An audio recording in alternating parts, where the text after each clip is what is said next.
Welcome to exam विवेचना। तो दोस्तों, जैसा कि आपको पता है, हम अपने चैनल पर डिस्कस कर रहे हैं जो आचार्य रामचंद्र शुक्ल की विवेचना है उससे संबंधित महत्वपूर्ण तथ्यों को। ठीक है, इस सीरीज़ का नाम हमने दिया है आचार्य रामचंद्र शुक्ल की विवेचना। ठीक है, इस वीडियो से पहले भी हमने इसके बहुत से पार्ट्स को डिस्कस कर लिया है। अगर अभी तक आपने उन्हें विजिट नहीं करा है तो एक बार आप उन्हें भी विजिट करिए। बाकी देखिए, अगर अभी तक आप हमारे टेलीग्राम और व्हाट्सएप ग्रुप से नहीं जुड़े हैं तो उनके साथ भी जुड़िए, लिंक आपको डिस्क्रिप्शन बॉक्स में दे दिया गया है। तो देखिए दोस्तों, अगर आप हिमाचल प्रदेश IIT टेट की प्रिपरेशन कर रहे हैं तो आप हमारे चैनल के माध्यम से उसकी प्रिपरेशन कर सकते हैं। यहाँ पर देखिए, जो शुरू के 10 कैंडिडेट्स होते हैं उनके लिए विशेष छूट रहती है। अगर आप शुरू के 10 कैंडिडेट में आते हैं तो आपको 700 रुपये 3 मंथ का कोर्स का देना पड़ता है। बाकी अगर आपको इससे संबंधित कोई भी जानकारी हो तो आप 821923121229 पे व्हाट्सएप करिए और सारी जानकारी यहाँ से जुटा लीजिएगा। ठीक है, तो जल्द से जल्द इसमें एनरोलमेंट लीजिएगा। 15 जनवरी से यहाँ पर आपकी क्लासेस शुरू हो जाएंगी। ठीक है, चलिए ज़्यादा समय न लेते हुए वीडियो को शुरू कर देते हैं। तो देखिएगा, यहाँ पर हम जो गोस्वामी तुलसीदास थे उनसे संबंधित तथ्यों को डिस्कस कर रहे थे। तो यहाँ पर देखिए, आगे जो और तथ्य हैं इनमें देख लेते हैं। क्या दिया गया है? गोस्वामी तुलसीदास के विषय में शुक्ल जी की अन्य महत्वपूर्ण स्थापनाएं ये है। कहा गया है, राम भक्ति का एक अंग आदि राम भक्त हनुमान जी की उपासना भी हुई। स्वामी रामानंद जी कृत हनुमान जी की स्तुति का उल्लेख हो चुका है। गोस्वामी तुलसीदास ने हनुमान जी की वंदना बहुत स्थलों पर की है। हनुमान बाहुक तो केवल हनुमान जी को ही संबोधित करके लिखा गया है। भक्ति के लिए किसी पहुँचे हुए भक्त का प्रसाद भी भक्ति मार्ग के लिए अपेक्षित होता है। तो ये कथन तो मोस्ट इम्पॉर्टेंट है, इसको ढंग से नोट करिएगा, भविष्य में ये पूछा जा सकता है। फिर अगला जो कथन यहाँ पर दिया गया है, सगुण भक्ति का पक्ष जो भगवान के अवतार को लेकर चलता है उसका पूर्ण विकास तुलसी में पाया जाता है। शुक्ल जी ने उदाहरणार्थ लिखा है, विनय पत्रिका में गोस्वामी जी ने लोक में फैले अधर्म, अनाचार, अत्याचार आदि का भीषण चित्र खींचकर भगवान से अपना सत स्वरूप, धर्म संस्थापक स्वरूप व्यक्त करने की प्रार्थना की है। उन्हें दृढ़ विश्वास है कि धर्म स्वरूप भगवान की कला का कभी न कभी दर्शन होगा, अतः वे ये प्रार्थना करके पुलकित हो जाते हैं कि सत्स्वरूप का लोक व्यक्त प्रकाश हो गया, राम राज्य प्रतिष्ठित हो गया और चारों ओर फिर मंगल छा गया। प्रस्तुत कथन है आचार्य रामचंद्र जी का तुलसीदास के प्रति। इसको नोट करिएगा, इम्पॉर्टेंट हो जाएगा ये कथन। फिर आगे है, और कवि क्या है, और कवि जीवन का कोई एक पक्ष लेकर चले, जैसे वीर काल के कवि उत्साह को, भक्ति काल के दूसरे कवि प्रेम और ज्ञान को, अलंकार के कवि दाम्पत्य, प्रणय और श्रृंगार को, पर इनकी अर्थात तुलसीदास की वाणी की पहुँच मनुष्य के सारे भावों और व्यवहारों तक है। एक ओर तो वह व्यक्तिगत साधना के मार्ग में विरागपूर्ण शुद्ध भगवत भक्ति का उपदेश करती है, दूसरी ओर लोक पक्ष में आकर पारिवारिक और सामाजिक कर्तव्यों का सौंदर्य दिखाकर मुग्ध करती है। व्यक्तिगत साधना के साथ साथ लोक धर्म की अत्यंत उज्ज्वल छटा उसमें वर्तमान है। इम्पॉर्टेंट हो जाएगा कथन, नोट करिएगा इसको भी। ठीक है,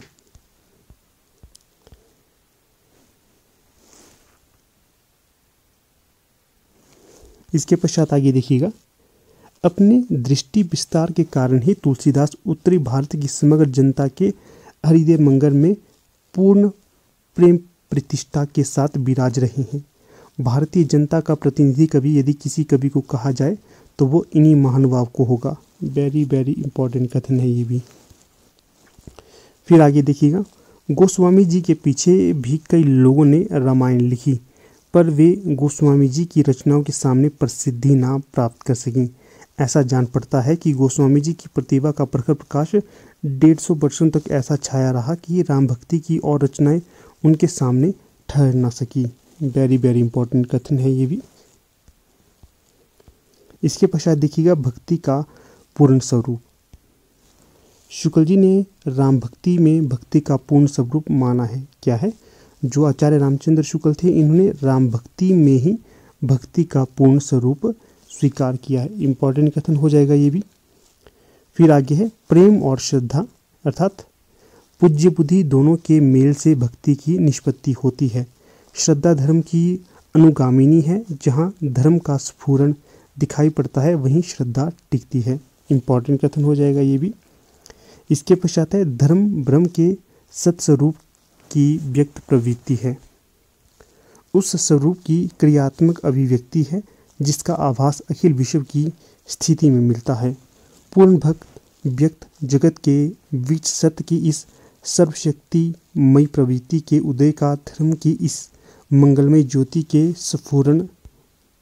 स्फुरण का साक्षात्कार चाहता रहता है। इसी ज्योति के प्रकाश में सत्य के अनंत रूप सौंदर्य की भी मनोहर झांकी उसे मिलती है। इम्पॉर्टेंट कथन हो जाएगा। बहुत से तथ्य यहाँ पर दिए गए हैं, ठीक है। इसके पश्चात आगे देखिएगा क्या तथ्य प्रस्तुत करे हैं।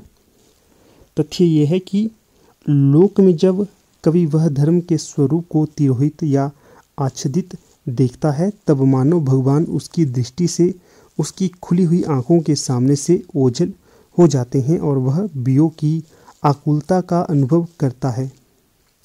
फिर जब धर्म का अंधकार फाड़कर धर्म ज्योति अमोघ शक्ति के साथ साथ पड़ती है तब मानो उसके प्रिय भगवान का मनोहर रूप सामने आ जाता है और वह पुलकित हो उठता है। इम्पॉर्टेंट कथन हो जाएगा ये वाला भी, ठीक है। इसको भी आप नोट करिएगा।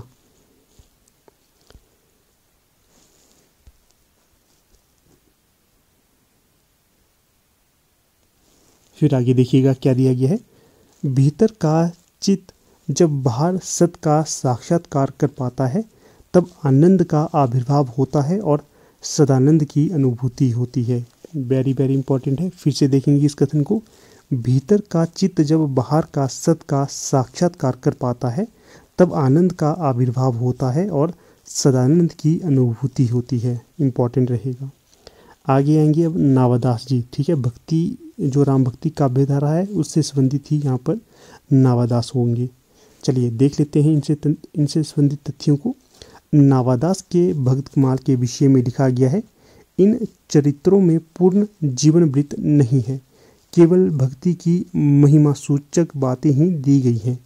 इसका उद्देश्य भक्तों के प्रति जनता में पूज्य बुद्धि का प्रचार जान पड़ता है। यह उद्देश्य बहुत अंशों में सिद्ध भी हुआ है। प्रस्तुत कथन आचार्य रामचंद्र शुक्ल का होगा। नावादास से संबंधित ये कथन हो जाएगा। इसके पश्चात आगे दिया गया है, अपने गुरु अग्रदास के समान इन्होंने भी राम भक्ति संबंधी कविता की। ब्रजभाषा पर इनका अच्छा अधिकार था और पद्य रचना पर अच्छी निपुणता थी। देखिएगा ये कथन भी इम्पोर्टेंट हो जाएगा। यहाँ से देखिए क्या तथ्य बनते हैं। एक तो ध्यान रखना कि जो भक्तमाल रचना पूछी जाए किसकी है तो ये नावादास की होगी। जो ये भक्तमाल है इसमें नावादास के द्वारा 200 जो भक्त कवि थे उनके चरित्रों को प्रस्तुत करा गया है, ठीक है। ये तथ्य भी सामने आ गया आपके पास। इसके पश्चात आपसे प्रश्न बन सकता है कि जो नावादास थे इनके गुरु का क्या नाम था, तो ये अग्रदास था। जो अग्रदास और नावादास थे इन्होंने समान भक्ति स्वरूप को अपनाया है, अर्थात ये दोनों राम भक्ति काव्यधारा से संबंध रखते थे। इसके पश्चात ये भी ध्यान रखिएगा कि जो नावादास थे इन्होंने जो भक्तमाल को ब्रजभाषा में लिखा था। तो देखिए इस प्रकार से तथ्य जुटाए जाते हैं। ये मैंने आपको यहाँ पर एक उदाहरण दिया किस प्रकार से आप तथ्यों को जुटा सकते हो। और पंक्तियों को भी याद रखिएगा जो इनके संबंध में पंक्तियाँ कही गई हैं। ये पंक्ति भी आचार्य रामचंद्र शुक्ल के द्वारा इनके संबंध में कही गई थी, ठीक है। इस प्रकार से आपने पंक्तियों को कलेक्ट करना है और तथ्यों को नोट करना है। फिर आगे यहाँ पर दिया गया है, राम भक्ति काव्यधारा के विषय में अन्य मतों को भी देख लेते हैं। राम भक्ति की काव्यधारा की सबसे बड़ी विशेषता यह है कि उसमें सब प्रकार की रचनाएं हुई हैं। क्या है दोस्तों, जो राम भक्ति की काव्यधारा की सबसे बड़ी विशेषता पाई जाती है कि उसमें सब प्रकार की रचनाएं हुई। ऐसा नहीं है कि उसमें सिर्फ आपको फुटकल रचनाएं मिलेंगी, फुटकल भी मिलेगी, प्रबंध भी मिलेंगी, आपको उसके पश्चात चंपू भी मिलेंगी, सारी की सारी रचनाएं मिलेंगी, ठीक है। उसके द्वारा कई प्रकार की रचना पद्धतियों को उत्तेजना मिली है। कृष्णोपासी कवियों ने मुक्तक के लिए एक विशेष अंग गीत काव्य की पूर्ति ही की, पर रामचरितमानस को लेकर अच्छे अच्छे प्रबंध काव्य भी रचे गए, जैसा कि मैंने आपको उदाहरण दिया था। ठीक है, ये इंपॉर्टेंट हो जाएगा। इसके पश्चात देखिएगा आगे क्या दिया गया है। जो भक्ति मार्ग श्रद्धा के अवयव को छोड़कर केवल प्रेम को ही लेकर चलेगा, धर्म से उसका लगाव न रह जाएगा, वह एक प्रकार से अधूरा रहेगा। श्रृंगारोपासना, माधुर्य भाव आदि की ओर उसका झुकाव होता जाएगा और धीरे धीरे उसमें गुह्य रहस्य आदि का भी समावेश होगा। परिणाम यह होगा कि भक्ति के बहाने क्या है यहाँ से, परिणाम यह होगा कि भक्ति के बहाने विलासिता और इंद्रियासक्ति की स्थापना होगी। इंपॉर्टेंट रहेगा कथन, नोट करिएगा इसको। इसके पश्चात आगे है, कृष्ण भक्त सूरदास जी की श्रृंगारी रचना का कुछ अनुकरण गोस्वामी जी की गीतावली के उत्तरकांड में भी दिखाई पड़ता है, पर वह केवल आनंदोत्सव तक रह गया है। क्या है, जो कृष्ण उपासक भक्त थे, सूरदास जी की श्रृंगार रचना की कुछ अनुकरण गोस्वामी जी ने गीतावली में भी किया है। ठीक है, यहाँ से देखिए गीतावली के उत्तरकांड में किया है।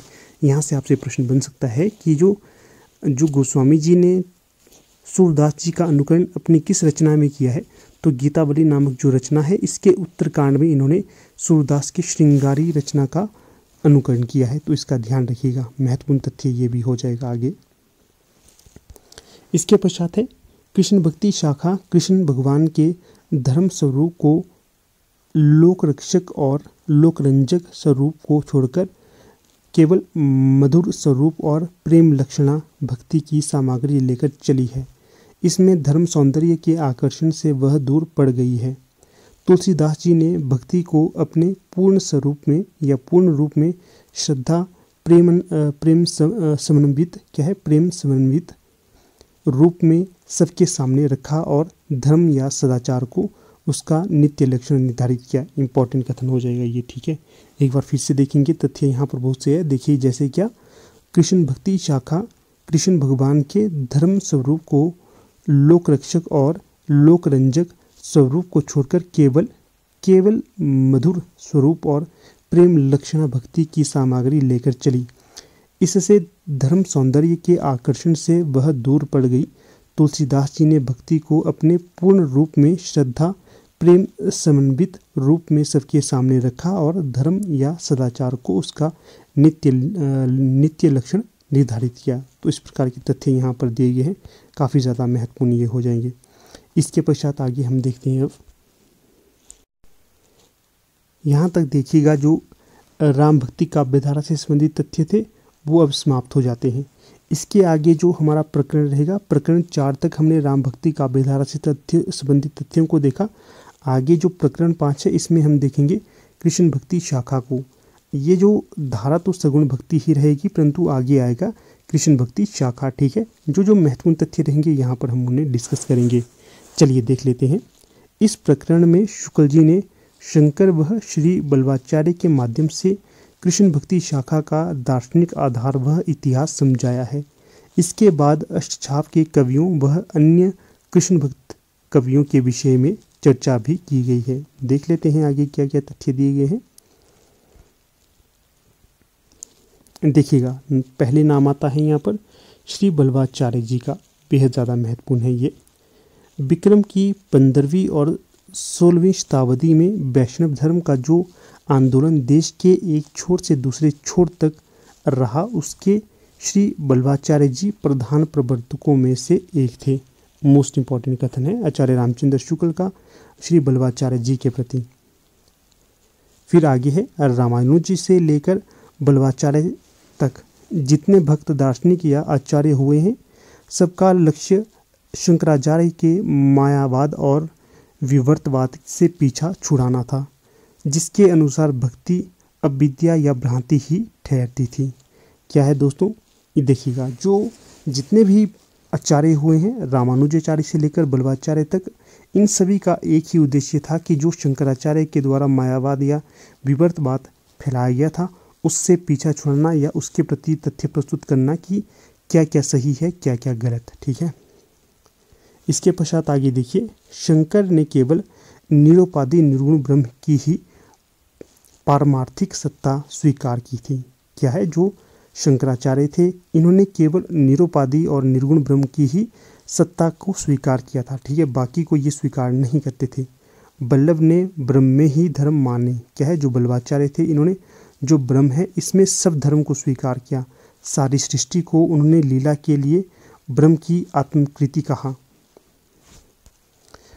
अपने को अंशरूप जीवों में बिखरना ब्रह्म की लीला मात्र है। क्या है, अपने को अंशरूप जीवों में बिखराना ब्रह्म की ही लीला मात्र है। तो ये कथन भी इम्पोर्टेंट हो जाएगा, इसको भी नोट करिएगा आप।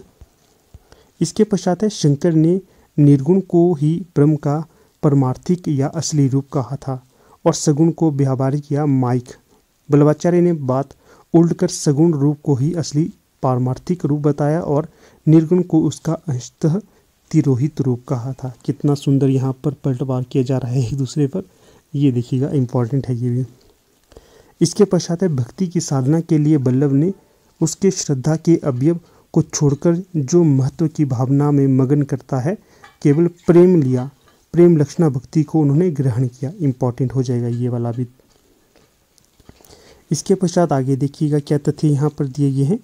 84 वैष्णवन की वार्ता में सूरदास की एक वार्ता के अंतर्गत प्रेम को ही मुख्य और श्रद्धा या पूज्य बुद्धि को ही आनुषंगिक या सहायक कहा है। इम्पॉर्टेंट हो जाएगा ये वाला भी। इसके पश्चात देखिए, तो दोस्तों यहाँ पर देखिए, जो नए वर्ष में हमारी टीम के द्वारा नया कोर्स IIT-TET के लिए लॉन्च किया जा रहा है। जो इंटरेस्टेड कैंडिडेट है, यहाँ पर जो व्हाट्सएप नंबर दिया है, यहाँ पर व्हाट्सएप करके आप सारी जानकारी जुटा सकते हैं। तो देखिए, फिलहाल यहाँ पर छूट चली हुई है। जो शुरू के 10 कैंडिडेट होंगे, शुरू के 10 कैंडिडेट, उनको इस कोर्स में विशेष छूट रहेगी। जो शुरू के 10 कैंडिडेट में अगर आप आते हैं, इसमें एनरोल होते हैं, तो आपको 3 मंथ का जो कोर्स है ये मात्र 700 रुपये में उपलब्ध हो जाएगा। 3 मंथ तक अर्थात 90 दिन तक हमारा ये क्लासेस चलेंगी। तो इसमें आपको सारा का सारा हिंदी साहित्य, ग्रामर और काव्य शास्त्र जो भी है, भारतीय काव्य शास्त्र, पाश्चात्य काव्य शास्त्र, पूरा का पूरा हिंदी साहित्य और हिंदी ग्रामर और काव्य शास्त्र करवाया जाएगा, ठीक है। अगर आप लोग इंटरेस्टेड हो तो यहाँ पर जो नंबर दिया गया है इसमें संपर्क कर सकते हो। इससे पहले भी हमारी टीम के द्वारा IIT-TET के लिए बहुत से बैच चलाए गए थे, इसमें बहुत से कैंडिडेट सफल हुए हैं। इस बार भी जो हमारा बैच चला था तो इसमें भी सभी बच्चों के अच्छे नंबर बन रहे हैं, सभी 100+ नंबर लिए हुए हैं। तो अगर आप भी अपनी सफलता को निश्चित करना चाहते हैं तो इस कोर्स में आप एनरोलमेंट ले सकते हैं, ठीक है। जो भी आपके नियर डियर हैं उनको आप कह सकते हैं इस प्लेटफॉर्म के बारे में, ठीक है ना। तो देखिएगा, जो यहाँ पर क्लासेस शुरू होनी है ये 15 जनवरी 2023 से शुरू होने वाली है। तो जल्द से जल्द आप अपनी सीट को पक्का करिए, ठीक है। इस नंबर पे व्हाट्सएप करिए, जो जानकारी चाहिए आपको वो मिल जाएगी। इसके पश्चात आगे देखिएगा, अक्षर ब्रह्म अपनी आविर्भाव तिरोहित। क्या है, अक्षर ब्रह्म अपनी आविर्भाव तिरोभाव की अचिंत्य शक्ति से जगत के रूप में परिणत भी होता है और उसके परे भी रहता है। वह अपने सतचित और आनंद, इन तीनों स्वरूपों का आविर्भाव और तिरोभाव करता है। इम्पॉर्टेंट है। इसके पश्चात है, जीव में सत और चित का आविर्भाव रहता है पर आनंद का तिरोभाव। जड़ में केवल सत का आविर्भाव रहता है, चित और आनंद दोनों का तिरोभाव। माया कोई वस्तु नहीं है। Very very important. इसके पश्चात आगे क्या है, श्री कृष्ण ही परब्रह्म है। क्या है, श्री कृष्ण ही परब्रह्म है जो दिव्य गुणों से संपन्न होकर पुरुषोत्तम कहलाते हैं। आनंद का पूर्ण आविर्भाव इसी पुरुषोत्तम रूप में रहता है, अतः यही श्रेष्ठ रूप है। इम्पॉर्टेंट हो जाएगा ये भी। इसके पश्चात आगे क्या दिया गया है, पुरुषोत्तम कृष्ण की सब लीलाएं नित्य हैं। वे अपने भक्तों के लिए व्यापी बैकुंठ में, जो कि विष्णु के बैकुंठ से ऊपर है, अनेक प्रकार की क्रीड़ाएं करते रहते हैं। गोलोक इसी व्यापी बैकुंठ का एक खंड है जिसमें नित्य रूप में यमुना, वृंदावन, निकुंज इत्यादि सब कुछ है। भगवान की इस नित्य लीला सृष्टि में प्रवेश करना ही जीव की सबसे उत्तम गति होगी। Very very important. इसके पश्चात यहाँ पर पुष्टि मार्ग से संबंधित तथ्य दिए गए हैं। देखिएगा, प्रेम साधना में वल्लभ ने लोक मर्यादा और पेद मर्यादा दोनों का त्याग विधेय ठहराया। इस प्रेम लक्षणा भक्ति की ओर जीव की प्रवृत्ति तभी होती है जब भगवान का अनुग्रह होता है। जिसे पोषण या पुष्टि कहते हैं। इसी से बल्लभाचार्य ने अपने मार्ग का नाम पुष्टि मार्ग रखा है। वेरी वेरी इंपॉर्टेंट है, नोट करिएगा इसको। इसके पश्चात यहाँ पर थोड़ा सा तथ्य और दिया गया है, क्या है? उन्होंने जीव 3 प्रकार के माने हैं। कौन कौन से? पुष्टि मार्ग, जो भगवान के अनुग्रह का ही भरोसा रखते हैं, नित्य लीला में प्रवेश पाते हैं। दूसरा है मर्यादा जीव, जो वेद की विधियों का अनुसरण करते हैं और स्वर्ग आदि लोक प्राप्त करते हैं। और तीसरा यहाँ पर प्रवाह मार्ग होगा, जो संसार के प्रवाह में पड़े सांसारिक सुखों की प्राप्ति में ही लगे रहते हैं। इस प्रकार से देखिएगा 3 प्रकार के यहाँ पर इन्होंने जीव माने हैं, पुष्टि जीव, मर्यादा जीव और प्रवाह जीव। तो दोस्तों कुछ इस प्रकार से आज का ये हमारा लेक्चर था, आपके समक्ष हमने इसको रखा। ढंग से आप इन सब के तथ्यों को जुटाते रहिए, जो डाउट हो तो उनको पूछते भी रहिए। तो ठीक है, यहाँ पर अब अपनी वीडियो का समापन कर लेते हैं। आप लोग वीडियो के अंत तक बने रहिए, इसका बहुत बहुत धन्यवाद। तो यहाँ पर दोस्तों आप लोगों को अवगत करवा देता हूँ, अगर आप लोगों में से कोई भी HP PGT हिंदी या फिर LT TET की प्रिपरेशन करना चाहता है तो वो हमारे ऑनलाइन पेड बैच के साथ इनकी प्रिपरेशन कर सकता है। तो देखिए, ये जो हमारा HP PGT हिंदी के लिए न्यू बैच बैठा हुआ है, अगर आप में से कोई भी न्यू कैंडिडेट है जो इससे जुड़ना चाहता है तो वो जल्द से जल्द इसमें एनरोल हो सकता है। यहाँ पर देखिए संपर्क सूत्र भी आपको बता दिया गया है, 8219312129। आप इस पर व्हाट्सएप करिए, आपकी कोई भी क्वेरी होगी उसको आप सॉल्व कर दिया जाएगा। ठीक है, तो व्हाट्सएप करना है आपने, सारी जानकारी आपको इसके संबंध में आपको मिल जाएगी। यहाँ पर देखिए जो ये हमारा बैच होता है, इसमें आपको हर एक रोज़ टॉपिक के हिसाब से रिकॉर्डेड लेक्चर मिलता है। लगभग 1 घंटे का ये लेक्चर रहता है। इसी के साथ रिकॉर्डेड लेक्चर का PDF भी होता है और साथ में रोज़ रात 9 बजे आपको इसका टेस्ट लिया जाता है। काफ़ी महत्वपूर्ण रहती है ये सब चीज़ें। सबसे पहले आपको देखिए कोई टॉपिक दिया जाएगा स्टडी करने के लिए, वीडियो लेक्चर के साथ आपको पढ़ाया जाएगा। उसके पश्चात आपको रात को उसका टेस्ट भी देना पड़ेगा। सबसे बेस्ट मेथड होता है ये स्टडी के लिए, इस माध्यम से आपको पढ़ाया जाएगा। फीस भी यहाँ पर दी गई है। आपकी जो पूरा कोर्स 3 महीने तक चलेगा और फीस इसकी 1200 रुपये रहेगी। ठीक है, अधिक जानकारी चाहिए होगी तो आप मुझे व्हाट्सएप कर सकते हैं, आपको सारी जानकारी इस नंबर पर मिल जाएगी। इसके पश्चात आपको HP LT TET से संबंधित जानकारी दे देता हूँ। तो यहाँ पर देखिए आप देख सकते हैं HP LT TET अर्थात लैंग्वेज टीचर के लिए भी न्यू बैच चला हुआ है। ठीक है, कब से ये शुरू हुआ था? तो ये 25 जुलाई 2023 से शुरू हुआ था। तो अगर अभी आप इसमें एडमिशन लेना चाहते हैं, इसमें एनरोल होना चाहते हैं, तो जल्द से जल्द आप इसमें एनरोल होइएगा, क्योंकि यहाँ पर आपको संपूर्ण LT TET की तैयारी करवाई जाएगी। इससे पहले भी हमने LT TET के कई बैच बिठाए हुए हैं। जो भी बैच में ज्वाइन हुआ था लगभग सभी के टेट क्लियर हो चुके हैं। किसी के अपने कारणवश नहीं निकले हैं, खैर बात अलग है, परंतु मैक्सिमम बच्चों के हमारे यहाँ पर टेट क्लियर हो जाते हैं। जो टेट के साथ साथ आपको कमीशन की जानकारी भी दी जाती है, किस प्रकार से आप कमीशन की तैयारी कर सकते हैं, क्या क्या पाठ्यक्रम रहता है, सारी डिटेल आपको दी जाती है। तो क्या फ़ीस रहेगी ये भी बता दिया है आपको। फ़ीस आपकी 1000 रुपये रहेगी, जो पूरा कोर्स हमारा 3 महीने तक चलेगा। और अगर आपको जुड़ना है तो यहाँ पर देखिए व्हाट्सएप नंबर दिया गया है 8219312129, इस पर भी आप संपर्क साध सकते हो। ठीक है, कोई भी क्वेरी रहेगी तो आप इस पर संपर्क करिए, आपको सारी जानकारी दे दी जाएगी। चाहे आप स्वयं तैयारी करना चाहते हो या फिर आपका कोई नियर डियर हो, उसको भी आप इन चीज़ों से वाकिफ़ करवा सकते हैं। ठीक है, यहाँ पर भी आपको बता दूं, हर रोज़ आपको टॉपिक के हिसाब से रिकॉर्डेड वीडियो लेक्चर दिया जाता है। रिकॉर्डेड वीडियो लेक्चर का PDF भी हर दिन दिया जाता है। हर रोज़ आपको 9 बजे टेस्ट भी दिया जाता है। इसका सबसे बेस्ट मेथड ये होता है, पहले आपको किसी टॉपिक का लेक्चर दिया जाएगा, उसके पश्चात 9 बजे उसका टेस्ट लिया जाएगा। इससे बेहतर आपको क्या चीज़ चाहिए देखिए। ठीक है, अगर बात करें पूरा कोर्स कितने दिनों तक चलेगा, तो 3 दिनों अर्थात 90 दिनों अर्थात 3 महीने तक ये कोर्स हमारा चलेगा। फिर आपको पूरा हिंदी साहित्य इसमें कवर करवाया जाएगा। जैसे कि आप लोगों को पता ही होगा कि जो LT TET का जो पैटर्न होता है, इसमें आपको 150 क्वेश्चन पूछे जाते हैं। 150 में से 120 आपके हिंदी साहित्य और हिंदी के होते हैं। आपको यहाँ पर पूरा हिंदी साहित्य करवाया जाएगा, 120 का 120। ठीक है, GK आपको स्वयं पढ़ना पड़ता है, बाकी हिंदी साहित्य हम आपको सारा पढ़वा देते हैं अच्छे से। बाकी पिछले वर्षों के हल प्रश्न पत्र भी आपको उपलब्ध करवाए जाते हैं। समय समय पर आपको महत्वपूर्ण PDF भी सेंड की जाती रहती है, ताकि आप अन्य चीज़ों के बारे में भी जानकारी लेते रहें। ठीक है, तो इस प्रकार से कुछ आपको ये जानकारी मैंने दी। अगर आप में इसमें से किसी के बारे में जानने के इच्छुक हैं तो आप बेझिझक जो हमारा व्हाट्सएप नंबर है, इस पर आप संपर्क कर सकते हैं। ये नंबर आपको डिस्क्रिप्शन बॉक्स में भी मिल जाएगा। ठीक है, तो चलिए अब यहाँ पर वीडियो की तरफ रुख करते हैं।